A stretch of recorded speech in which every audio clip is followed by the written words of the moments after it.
Como se trata de um trabalho de reflexão, um trabalho voltado para estimular a família, eu quero convidá-los à Epístola de Paulo aos Romanos, capítulo 11, versículo 17. Se a projeção puder me auxiliar, eu vou ficar muito agradecido.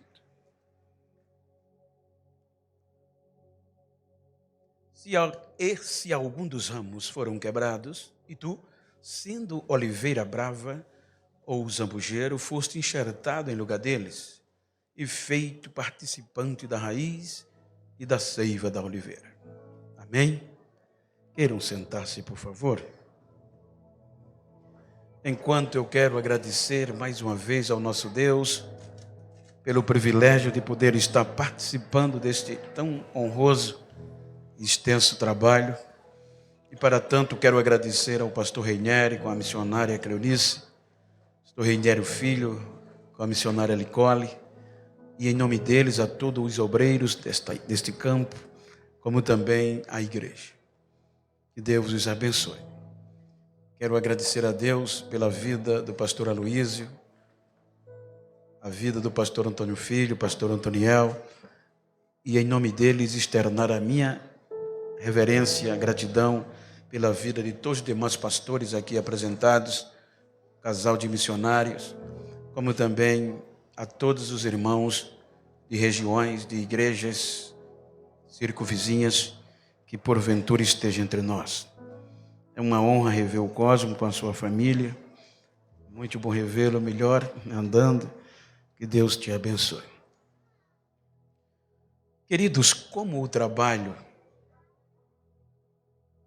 tem uma proposta temática, eu e minha família servindo ao corpo de Cristo, como o servir está num transitivo direto e indireto, e o servir é trabalhar em favor de alguém ou uma instituição, e como o servir está vinculado ao trabalho, e o trabalho significa no nosso vocabulário um conjunto de atividades produtivas, criativas, que um ser humano ou um homem exerce para determinados fins ou um fim. Eu quero tomar por base esse texto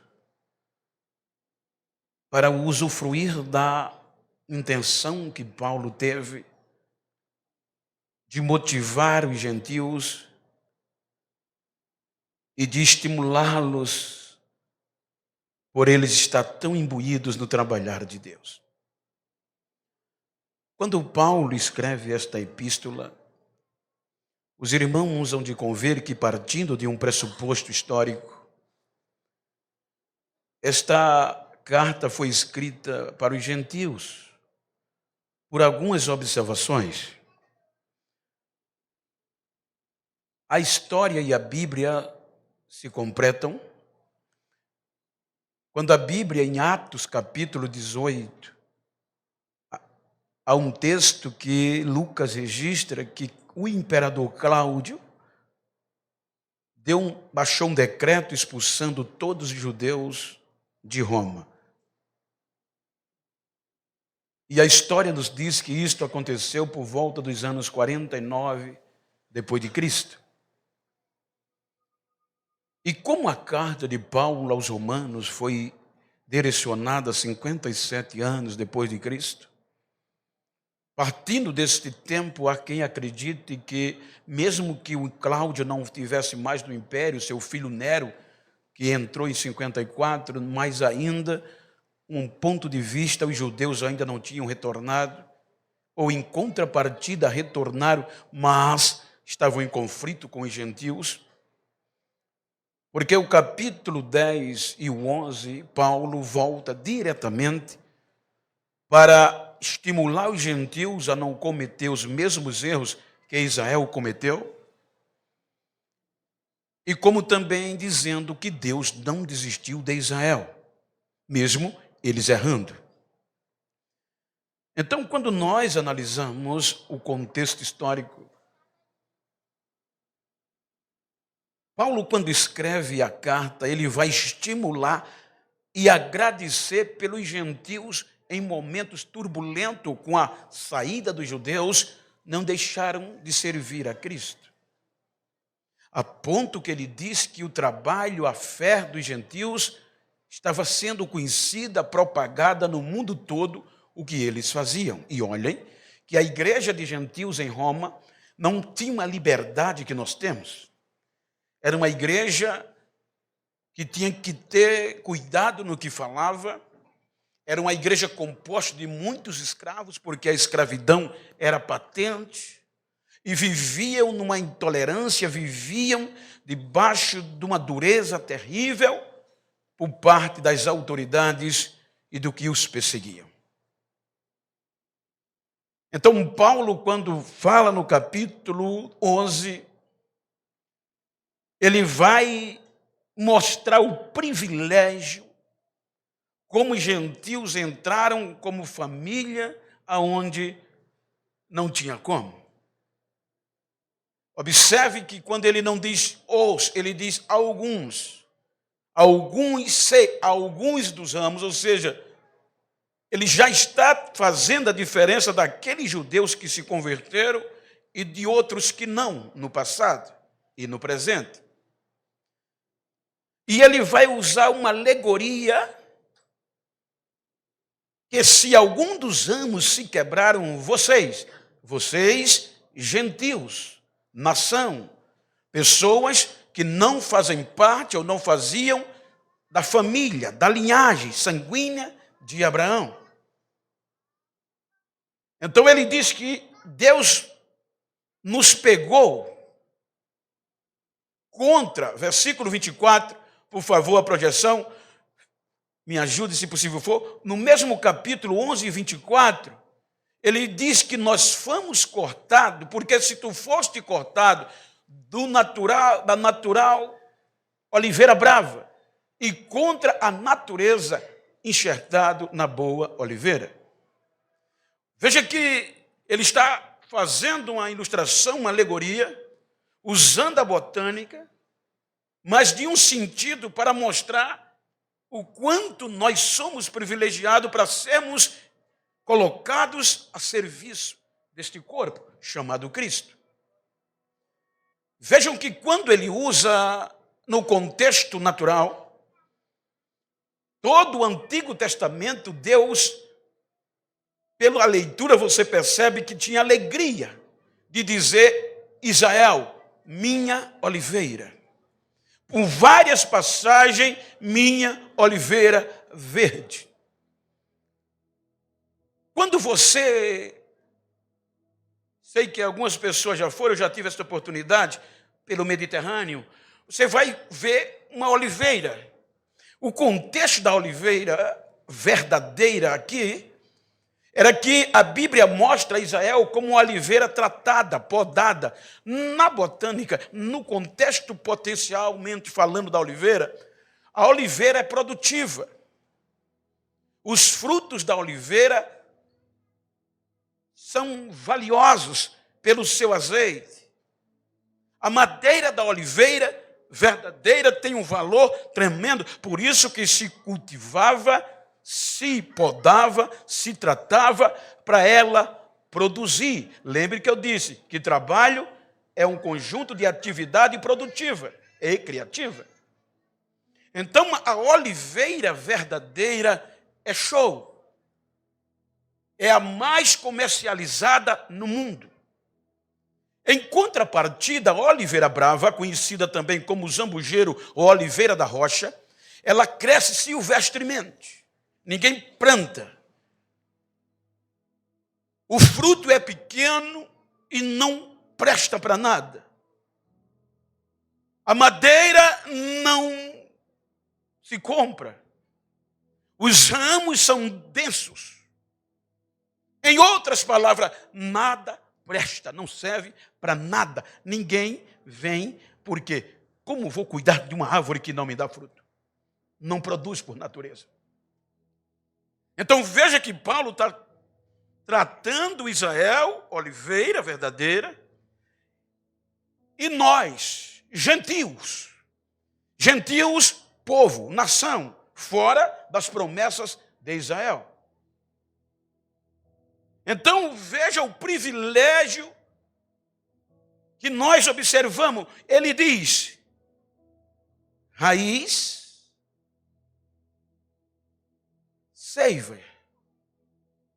Feito participante da raiz e da seiva. Veja que ele vai olhar, ele vai agregar o movimento de vida. Raiz, vida. De onde vem a água, o líquido para a árvore.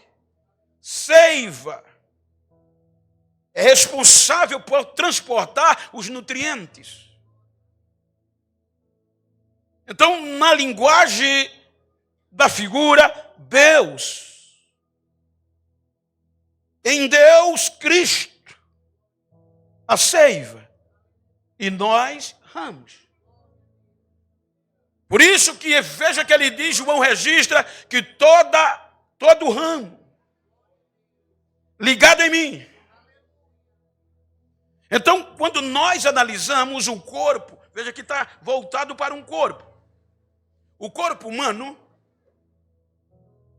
ele tem um coração, o músculo, que mais trabalha. Mas o coração só tem eficácia para bombear o sangue. E o sangue é responsável para transportar o oxigênio para as células, os nutrientes. E renovar este oxigênio, promover essa renovação. Então, se o coração não bate, não tem sangue correndo. Se não tem sangue, não tem nutrientes. Se não tem nutriente, vem a falência. A gente toda essência está no cérebro. Mas se o cérebro parar, por falta do oxigênio, o corpo ainda tem vida. Mas se o coração parar, não tem vida. A morte cerebral, ainda morreu cerebral, mas não pode enterrar ainda. Mas se o coração travou, não tem, porque não há circulação. Então eu quero que você entenda o que eu vou dizer, e dentro do contexto bíblico, obviamente, para ver o privilégio que nós temos como família de sermos imbuídos. E por que família? Me permita contextualizar a Bíblia. A Bíblia, Gênesis, para nós entendermos esta grandeza. Gênesis primeiro vai tratar do princípio. Quando Deus cria. Gênesis 2, a nossa formação como homem. Então Deus vai tratar família. Cria o homem, mas diz, o homem não é bom que esteja só. Dar-lhe-ei uma companheira, uma ajudadora. Dali o processo família. Porque família é um conjunto de parentes de uma pessoa. Ou seja, então vem o capítulo 3, a queda desta dissolução deste projeto. Ou seja, o homem cai, o pecado predomina. O capítulo 4 do Gênesis vem a consequência familiar deste erro. Os homicídios, o pecado vai começar a penetrar de uma forma familiar. Nós estamos numa origem família.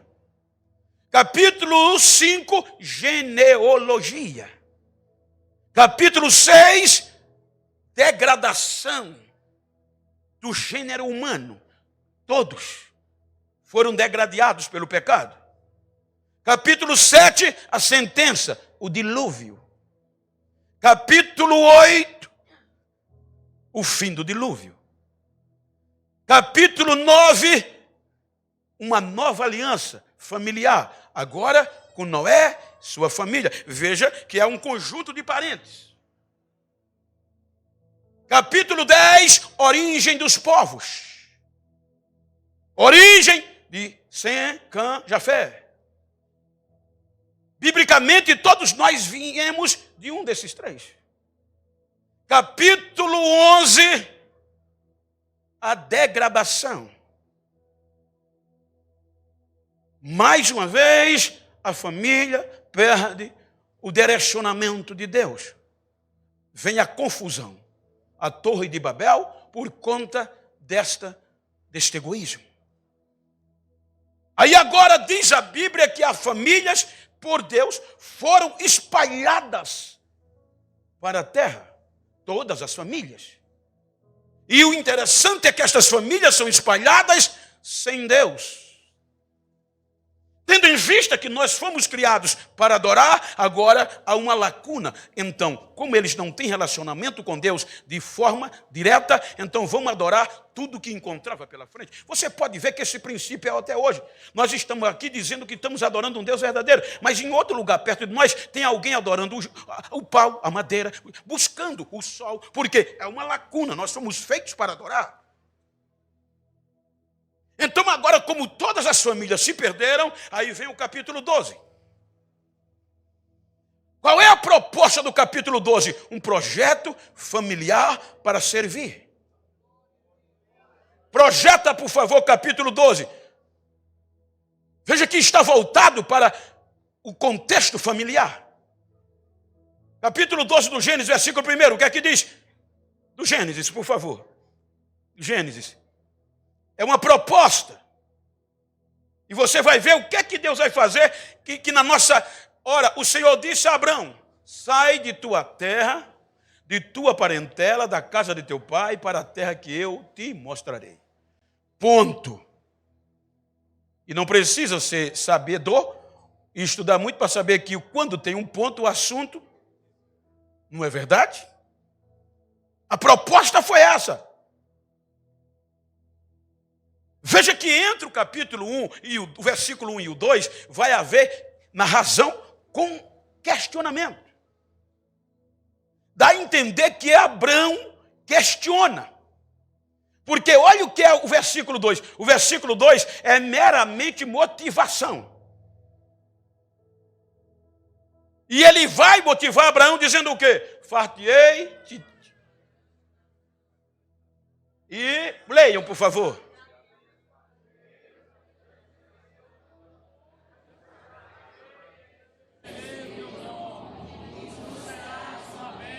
Mas observe, para se fazer de ti uma grande nação, precisava de quê? De filhos. E, pasmem, que a Bíblia diz que a mulher de Abraão era estéril. Então, Deus vai motivar Abraão no contexto familiar, porque era a maior vergonha para um homem. Se fosse hoje a mesma regra cultural, se eu me casei e não produzi filhos, e minha mulher não tem, tinha uma observação. Eu poderia arrumar outra e mandar ela embora, mas pela Bíblia ele não mandou. Então, eu ia perder o direito de reuniões na família. Eu ia perder o direito de participação nas escolhas. Por conta que eu não tinha filho. Então isso implica dizer que a fragilidade, a decepção de Abraão era a família. Aí Deus diz, eu vou te dar uma família. E qual era o propósito, versículo 3, da família que Deus deu a Abraão? Para quê? Versículo 3, leiamos.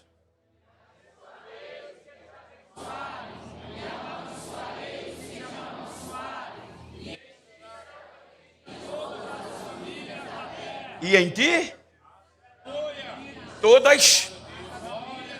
Eu te chamei para me servir. Eu vou te dar uma família para me servir. Eu vou te dar um DNA puro para mim, para resgatar as outras famílias.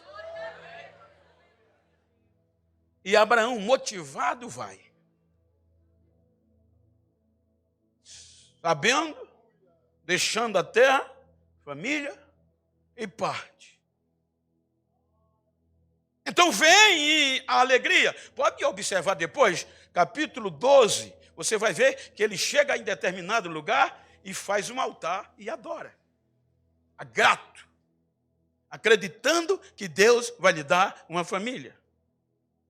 Capítulo 13, ele faz um altar, adora, acreditando que Deus vai lhe dar uma família. Ele vai servindo com Sara, ou Sarai no antigo texto. Capítulo 14, entram as frustrações, as decepções. Você vai observar que Ló cria uma circunstância separadora. Porque o compromisso de Deus com Abraão não era com o terceiro, com o segundo. Era, eu vou te dar uma família das tuas entranhas, do teu sangue. O projeto é esse. Capítulo 14, há um contraste na vida de Ló, há uma decepção, mas como a proposta era de servir, veja que Abraão pega todos que lhe pertenciam como empregados e vai resgatar Ló e sua família. Olha lá que toda a família está lá. Quando ele volta, no capítulo 14, há uma frustração, há um dilema, há um desânimo. Nas entrelinhas, há contexto histórico que nos ensina que Sarai, quando Abraão contou as proezas que fez, porque ele lutou contra 5 reis, salvo engano, 318 homens, ganhou uma batalha impossível, mas quando ele chega em casa, que vai contar a Sarai, ela vai lamentar, porque você salvou a família dos outros, mas eu deixei tudo e a promessa que você e o seu Deus fez até hoje. E já se passavam 10 anos. E Deus não lhe deu o que prometeu, filhos, família. Pode analisar que o capítulo 15 começa com um desânimo incurável na ótica humana. A decepção de Abraão foi tão grande que ele se enclausura. Se for ler o capítulo 15, ele não quis mais sair da tenda, decepcionado. É por isso que o capítulo 15 começa com Deus dizendo, Abraão, vamos ler, por favor, capítulo 15 do Gênesis. Como é que começa? Que coisas? O capítulo 14. Vamos lá, 1, 2, 3. Depois dessas...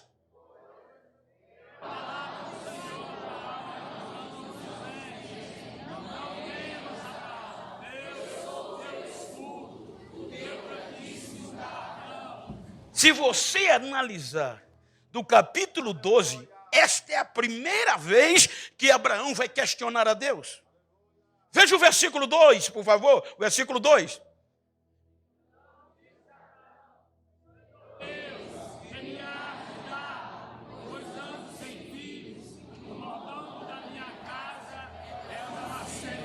Ele volta na promessa. Na nossa linguagem, como? O que é que o Senhor me prometeu? O que é que o Senhor vai me dar? Até agora eu continuo sem filhos e o herdeiro que eu tenho é o meu empregado Damasceno Eliezer. Aí olha o que é que Deus diz, versículo 3.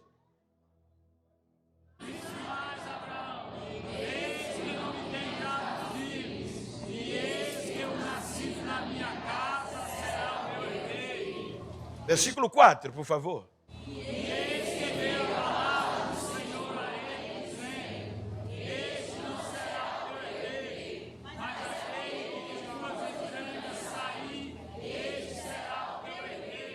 Veja, vai ser do teu sangue, vai ser das tuas entranhas. A família que eu vou te dar não vai ser adotada, é original. A família, o projeto vai ser do teu sangue para resgatar famílias. Eu acho lindo. Coloca o versículo 5.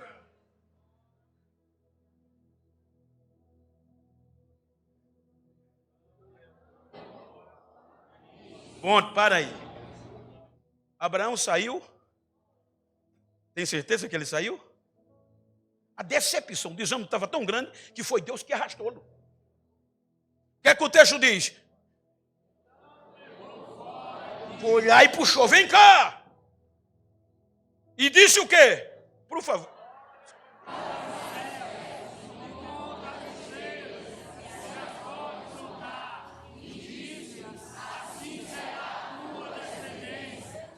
Sabe uma observação aqui? O que Deus fez para motivá-lo? Pelo este texto não dá para entender que foi de noite que Deus arrastou ele. Coloca o versículo 12.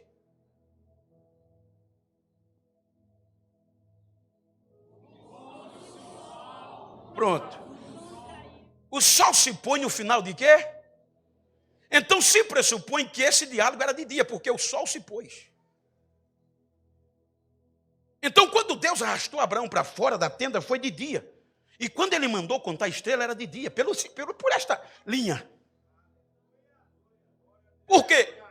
Para ver estrela de noite qualquer um vê. Eu já tentei contar muitas vezes, sem ser crente. Mas quem já viu estrela brilhar de dia diante do sol? Então, partindo desse contexto do versículo para cá, Deus chamou, ele arrastou durante o dia, antes do sol se pôr, e disse, conta. Ele viu estrela brilhando, começou a contar, e não conseguiu, e Deus disse, assim será a tua família, vai ser grande, a tua família vai me servir de uma forma excepcional. Versículo 15. Desculpe, versículo 13.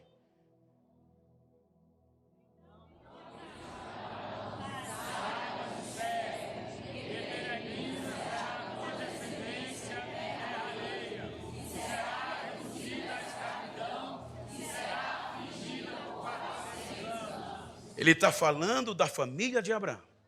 Toda a descendência do sangue das entranhas, do projeto original.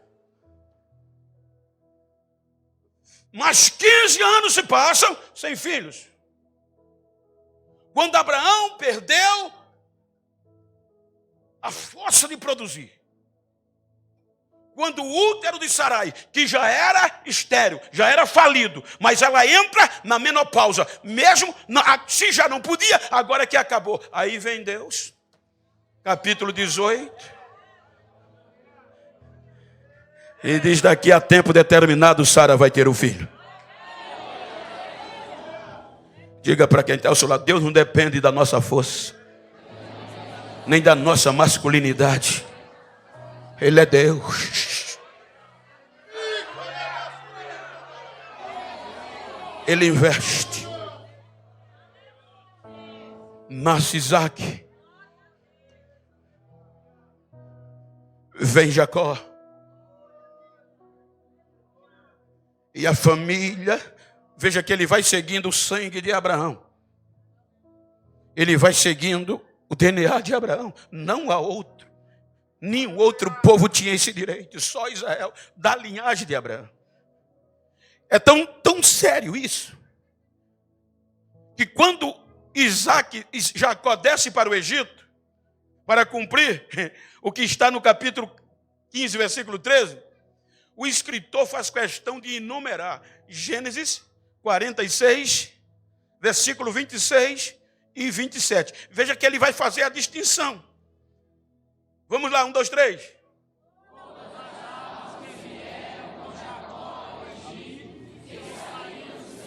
Pare aí, que saíram das suas entranhas. Lombos é que vem do sangue original. Foram fora.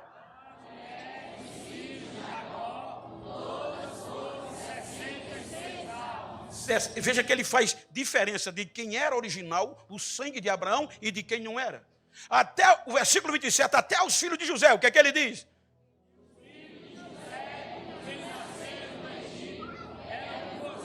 Veja que ele faz a separação. Porque os filhos de José eram originais. Porque vem do sangue de Jacó. E Jacó vem de Abraão. Vem de Isaac, Isaac de Abraão.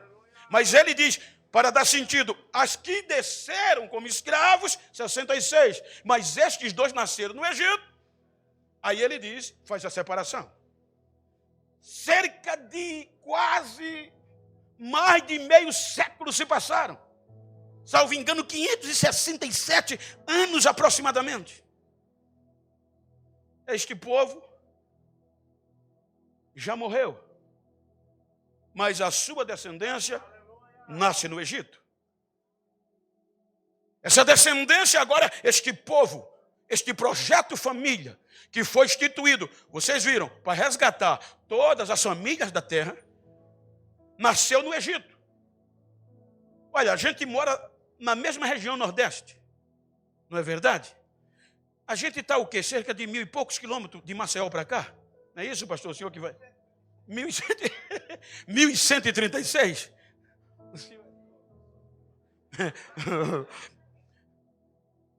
Gente, tem diferença cultural.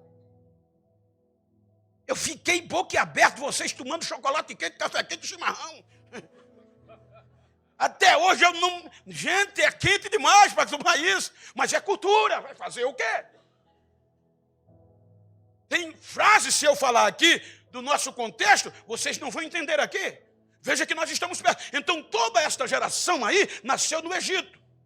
Praticamente a cultura vai ser impregnada egípcia. Porque os patriarcas morreram. A cultura mudou, mas o sangue não. Vou mostrar que não. O povo cresceu. E fez Faraó ter medo. Aí Faraó diz, não, esse povo está crescendo. Veja que ele sabe, esse povo é hebreu. Esse povo tem identidade. Vamos fazer alguma coisa, senão eles vão se ver maior do que nós e vai tomar o Egito da gente. Primeiro plano. Aumenta os impostos. Mas a família crescia. Segundo plano. Aumenta a carga de trabalho. Mas a família crescia, está no sangue. Massacra, castiga. Mas a família crescia. Olha a inteligência de Faraó. Aí ele diz, só tem um jeito. Vamos cortar na raiz o sangue. Então, matem todos os meninos que nascerem. Homem tem que morrer. Nasceu no meio dos hebreus, mata. Por quê? Matando os homens, ia cortar a corrente sanguínea de Abraão. Porque as mulheres não iam ter homens, ia se relacionar com a egípcia, e o sangue não era mais original. Então, entre as parteiras, e alguns sobreviviam, aí chegou o faraó, vocês não, é porque as mulheres hebreias são mais espertas que as egípcias. Em outras linguagens, quando a gente chega, o menino já tem nascido. Nordestino. Aí ele fica tão bravo que determina um plano nacional. Agora não só era as parteiras, agora é para qualquer egípcio. Qualquer egípcio que ouvir e ver um menino chorar, hebreu, nascer, joguem no Nilo. O projeto dele agora é acabar com a família pela corrente sanguínea. O projeto, família.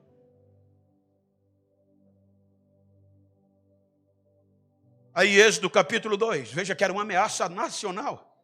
Agora já não era só os soldados ou as parteiras, agora era qualquer egípcio. Se ouvir e se ver um menino pequeno que nasceu sendo homem dos hebreus, joga no Nilo. Joga no rio. Aí vem Êxodo capítulo 2. A ameaça era acabar com a família original, a oliveira. Êxodo capítulo 2, por favor. Leamos.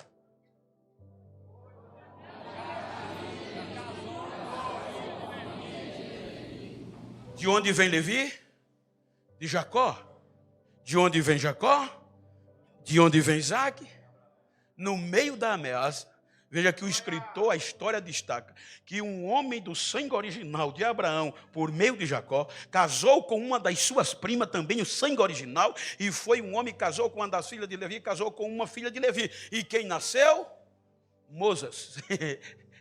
E de onde vem Moisés? Original. Então ela olhou e disse, esse é diferente. Escondeu. 3 meses. Ela conseguiu esconder. Eu vou precisar ainda do capítulo 2 do Êxodo. Ela conseguiu esconder. Com 3 meses o menino chora mais alto.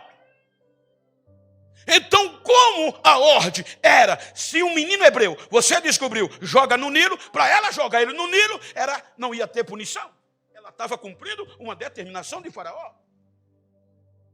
Ela prepara o cesto, joga o menino dentro e age o que houver.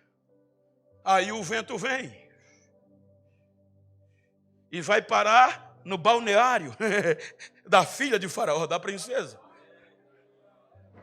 Vê o cesto, vai olhar, se apaixona. E Miriam, do sangue também original, vai olhando o que vai acontecer. Quando a princesa pega o menino, Miriam chega e diz: eu conheço uma mulher que está amamentando, está com o peito cheio de leite, na nossa linguagem. A senhora não quer que eu peça e leve ele para ela cuidar dele? Ela diz: sim, leve. Diga a ela que cuide dele, para mim. Ou seja, Faraó queria matar a linhagem sanguínea. Mas agora ele vai ter que patrocinar. Vai pagar o salário à mãe do menino, para que o projeto família continuasse, mesmo contra a vontade dele. Projeto de Deus, projeto família.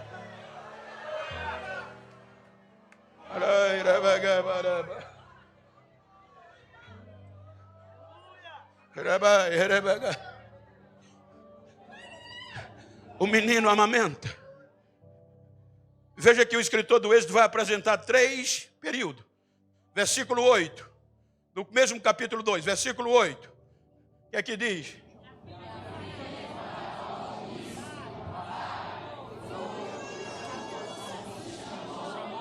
Chamou a mãe do... Ele é apresentado como menino.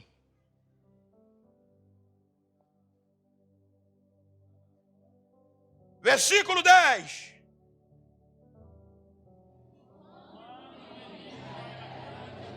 Aí. Pronto, você já entendeu. Primeiro, menino. Agora, menino grande. Há algumas divergências. Alguns acham que eram 4 anos, que era o período de 4 a 5 que a mãe deixava de dar leite. Mas outros acreditam que eram por parte dos 12, porque foi justo o período que Joquebede botou na mente de Moisés que ele era um projeto familiar de Deus para tirar Israel da terra da escravidão.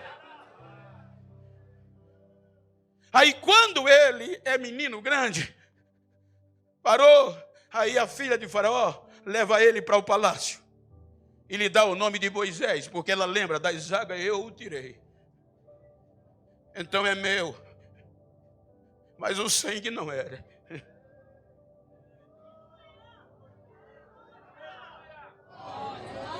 Agora o projeto família vai ser criado no palácio.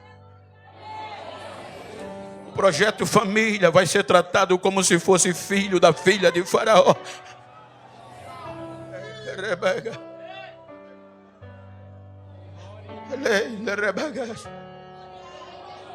Deus não abre mão da família. Diga para quem está ao seu lado: eu estou com dó de quem pensava que ia me afastar da minha família.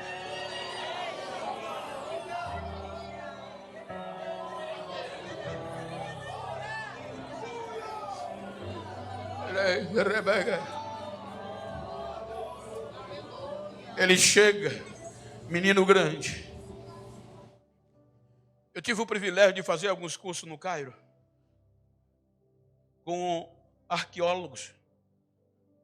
E eu achei interessante quando Samuel Gabala, e ele contava que Moisés foi criado e estudou nas melhores faculdades. Faraó criou Moisés para ser seu sucessor. Mas na mente e no coração dele estava a chama hebreia. Quando Moisés completa 40 anos, versículo 11, o que é que diz? Versículo 11, por favor.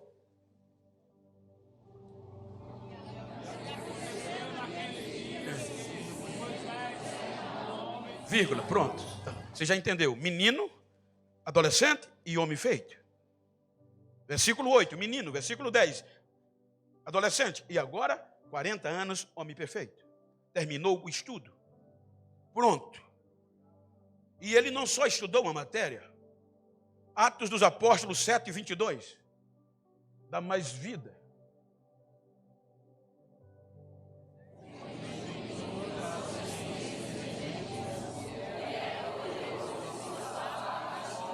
Ele com 40 anos estava no ápice. Era a hora de entrar arrasando. Ele foi formado, preparado em toda a ciência da maior potência mundial da época, Egito. Poderoso, chegava, falava, tinha que obedecer. É o cara. Poderoso em palavras e conhecedor de obras, o que mandava fazer, quem ia dizer que não? Então veja aqui o versículo seguinte, por favor. Nós vamos, Bíblia, é uma palestra mais ou menos de família. E quando completou a idade de 40 anos, homem perfeito, homem formado, todo poderoso, o coração queimou, porque está no sangue. O coração pulsa mais forte, o sangue corre, aí ele diz, vou visitar meus irmãos. Os originais, no sangue.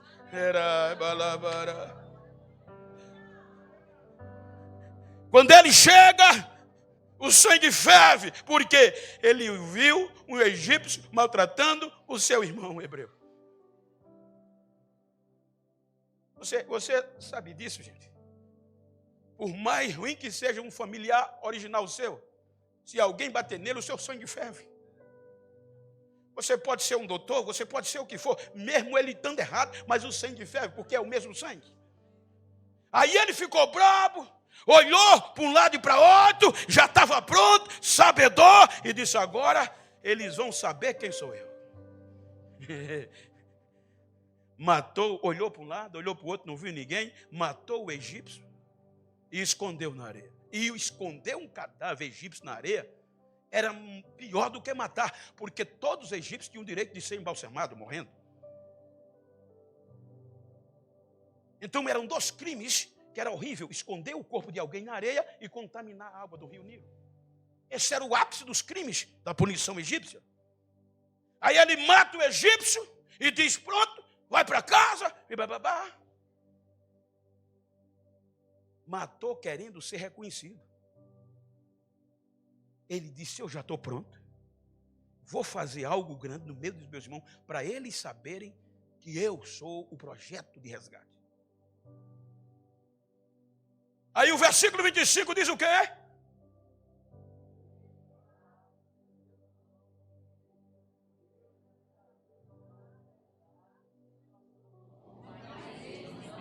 Está vendo que ele sabia quem ele era? Ele já foi no intuito de que o povo reconhecesse que ele era o cara. Aí matou o egípcio, escondeu na areia. Aí disse, agora eu vou ver o que é que estão falando. Não tem aquele dia que dá tudo certo que você faz? E você no outro dia disse, rapaz, deixa eu ouvir o que é que o povo está falando de mim, que é tão bom. Né? Quando é ruim você se esconde, mas quando é bom quer aparecer. Aí olha que ele não demorou. O versículo 26 diz que no dia seguinte, não esperou uma semana e disse, agora eu vou ouvir o que é que estão dizendo. Aí no dia seguinte, quando ele chega no meio dos hebreus, agora não é um egípcio, é dois irmãos brigando, discutindo. Como era o mesmo sangue, não ferveu, aí ele vai dar uma de herói. Queridos irmãos, por que vocês estão batendo, agravando um ao outro? Vocês são irmãos. Aí o que estava valente disse, quem te colocou como juiz entre nós? Porventura, não pensas que eu vi o que tu fizeste ontem? Querem também me matar como matasse o Egito e escondesse na areia? A casa caiu. Eles não entenderam que ele era o profeta. Por isso que quando você lê em Gênesis 15, 13, a escravidão era quantos anos? Passou para 40, 430, 440 por causa disso aqui, segundo alguns especialistas. Aí a notícia chegou no palácio, ele vaza. Veja que ele parte para o deserto sem rumo, fugindo com medo da morte. 40 anos, com toda a formatura, com toda a formação. Vou andar aqui. Ele vai para o deserto. Não foi compreendido. Agora não tem Joquebede, nem Arão, nem Miriam, e nem Arão. Chega no deserto, o medo, a frustração vem, ele se conforma, casa-se no deserto, cria família, e quem já subiu o Monte Sinai, ouviu as planícies, vê o que é um deserto. Ali ele fez moradia, e estabeleceu morrer ali. 40 anos. Agora ele está com 80. 2/3 da sua vida foi embora. A nossa média é de 73, 74 anos, média de idade. Vai procurar serviço com 50 se alguém quer te fichar. Agora ele está com 2/3, está com 80 anos, não presta mais para nada. O coração já não batia como 40. E se não bate, o sangue não corre como corria. Não presta mais. Mas estava no sangue.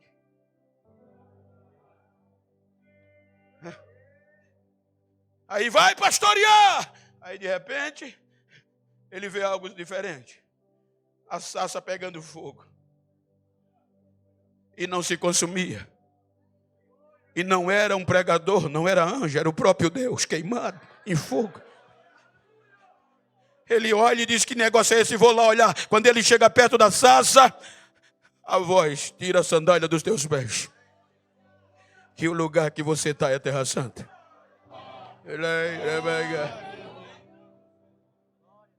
Capítulo 3 do Êxodo, versículo 10. Êxodo capítulo 3, versículo 10. O que é que diz?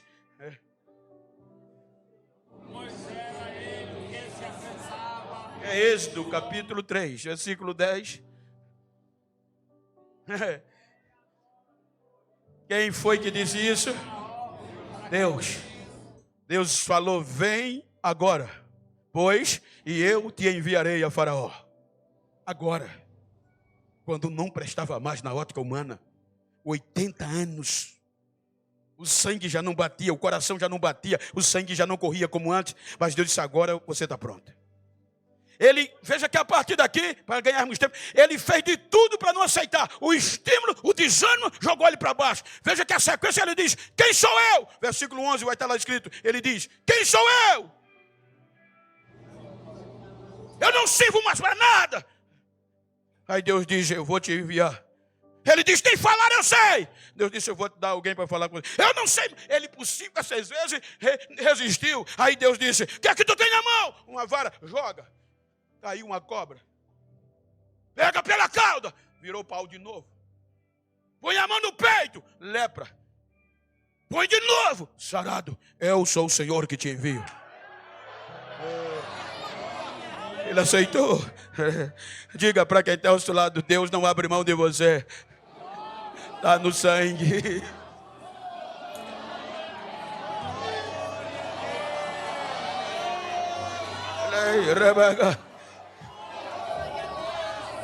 Nos últimos períodos da sua vida, os últimos 40 anos, quando na ótica humana não prestava mais, foi o ápice. Pelas suas mãos, o Egito foi detonado. Sem falar bonito,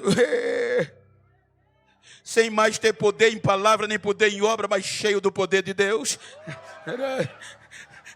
Já no último período, é a única razão que ele, só ele, falava com Deus, cara a cara, como se fossem 2 amigos.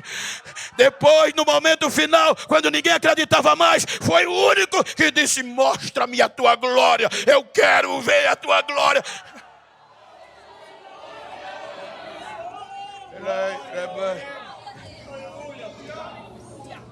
Veja que a partir daqui, a oliveira é feita, foi criada para produzir. Daqui para frente você vai ver que só o sangue de Abraão prevalece. Se você analisar, toda a linhagem vem de Abraão. Se você ler Mateus 1 ou Lucas 3, você vai ver descendência e ascendência, mas todas passam por Abraão. Você vai ver que a própria monarquia, todas originadas do sangue de Abraão. Você vai ver pelo outro lado, todos, tanto Mateus como Lucas, termina em José. Mas aí Israel, o projeto familiar, deteriorou-se. Perdeu o foco. E não valorizou o que tinha. Se misturou com outros povos.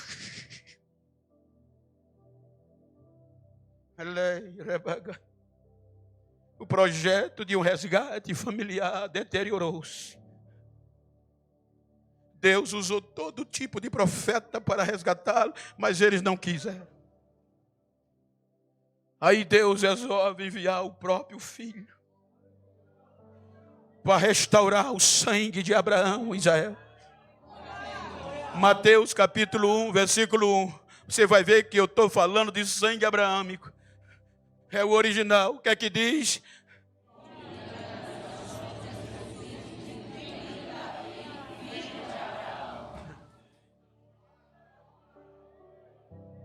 Deus segue a linhagem. João capítulo 1, versículo 11 diz o quê? Evangelho de João. Vamos ler versículo. O que é que diz?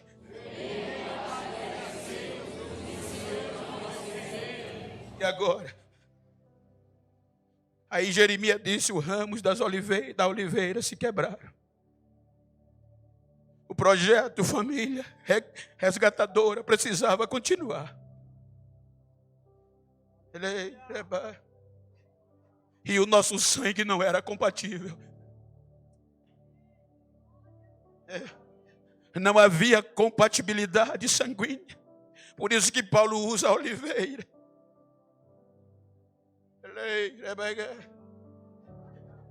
Aí Deus olha e eles rejeitaram. Símbolo oliveira. Aí Deus olha para a oliveira brava. O zambujeiro, Deus diz: eu vou enxertar o zambujeiro no lugar dos ramos que se quebraram. E o enxerto não é só por enxerto. O objetivo do enxerto, veja que o projeto original é produzir, mas o enxerto é para reproduzir e multiplicar. O enxerto só é feito quando o que é produtivo parou de produzir. Ou está produzindo pouco, aí você vai fazer o enxerto para aquele enxerto reproduzir mais e multiplicar mais. Então qualquer agricultor, por mais doido que seja, ele jamais vai pegar um enxerto de uma árvore que não tem fruto, que não presta, e colocar numa que presta, mesmo que não produza mais. É loucura. Aí Deus olha para o zambujeiro, para a oliveira brava e diz: eu vou enxertar na oliveira verdadeira. Aí a natureza diz: é loucura, não dá certo.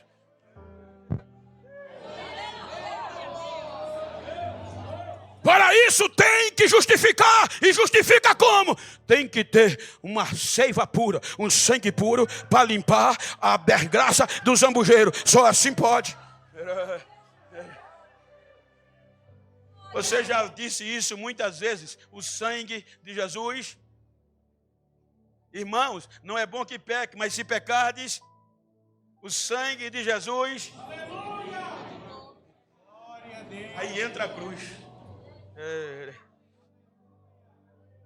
Quando a cruz entra, o sangue é derramado.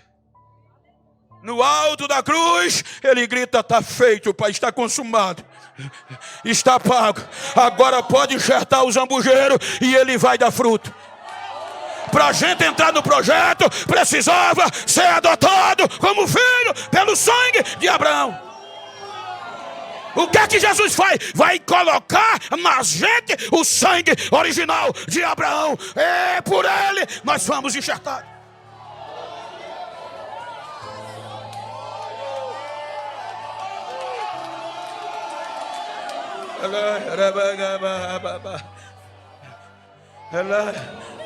Aí vem Paulo, capítulo 8, versículo 15, aos Romanos. Olha o que é que ele diz: que Deus não deu a nós, gentil, um espírito de medo, para que nós tenhamos medo novamente. Mas ele nos deu um espírito corajoso, ou seja, de adoção, de filho, que clama com o nosso espírito, que somos filhos de Deus, o que nos diz Abba Pai. Ele diz já que agora sois filho por adoção, sou herdeiro de Deus e co-herdeiro de Cristo. Se tu és co-herdeiro agora de Cristo, vai sofrer como ele sofre, mas também vai gozar da glória que está para ser revelada. Você agora é filho.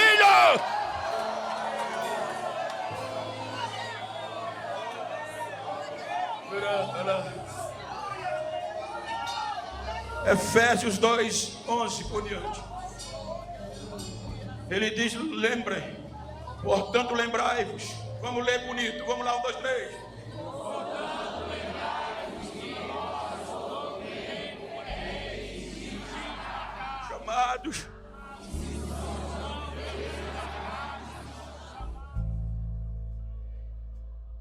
que naquele tempo estava sem Cristo,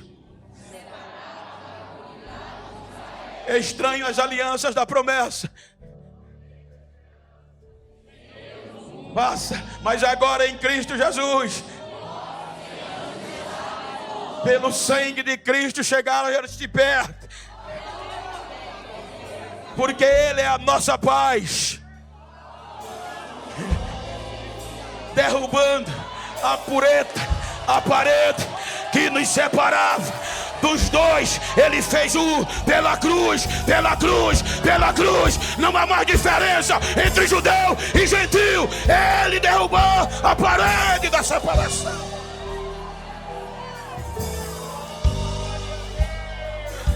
Então diga comigo, eu e minha família vamos continuar servindo ao Senhor, porque está no sangue. Fique de pé por bondade. A bondade de Deus é para sempre. Agora, para concluir, pregue comigo.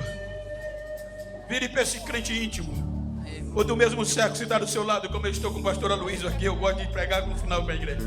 Olhando para ele, diga: não quero nem saber a situação que passas. Se está esquecido, se está com problema em casa, pisoteado, querendo desistir, diga a ele: dá para desistir, mas não, está no sangue.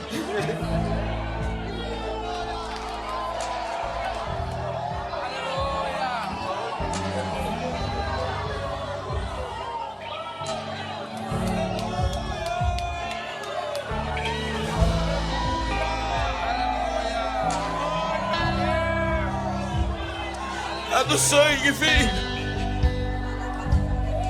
Talvez você desanimou, Abraão desanimou, Deus foi buscá-lo. Moisés desanimou, Deus foi buscá-lo. Todos que desanimaram, Deus foi buscá-los, porque a aliança está no sangue. Quero saber nesta noite se tem alguém afastado que desanimou. É hora de voltar. Quero saber se tem alguém que quer tomar uma decisão a Cristo nesta noite. Cadê você? Venha. Veja se Ele está perto de você, se ela está. Veja se tem alguém.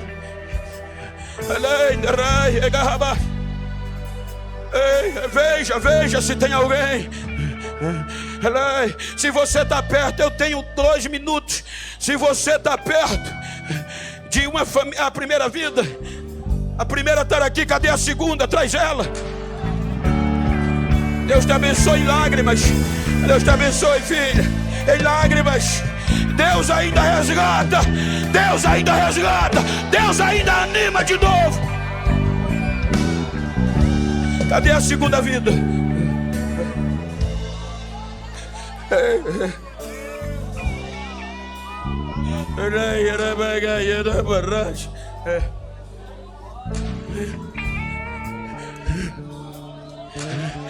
Cadê você? Está perto de sua família, está perto da sua esposa, está perto do filho. Abraça ela aí, abraça eles, que eu quero orar.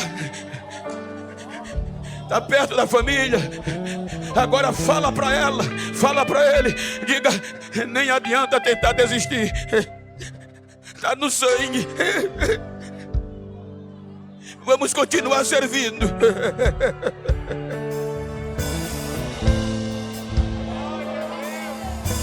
Ah, pastor, mas o coração não bate mais como antes. Não importa, Deus vai bater de novo, como fez com Abraão, como fez com Moisés. Soberano e eterno Pai,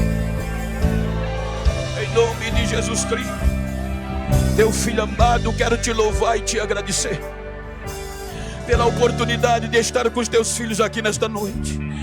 Aqui tem uma vida se rendendo aos teus pés. Traga mais, Senhor, salve mais. Renove a teu povo, renove as famílias. Que possamos pelas nossas famílias resgatar famílias, porque este é o objetivo. Pela minha família, as famílias da terra serão abençoadas. Pela família dos teus servos, as famílias da terra serão abençoadas. Abençoa todas as famílias, em o nome de Jesus. E a igreja diz...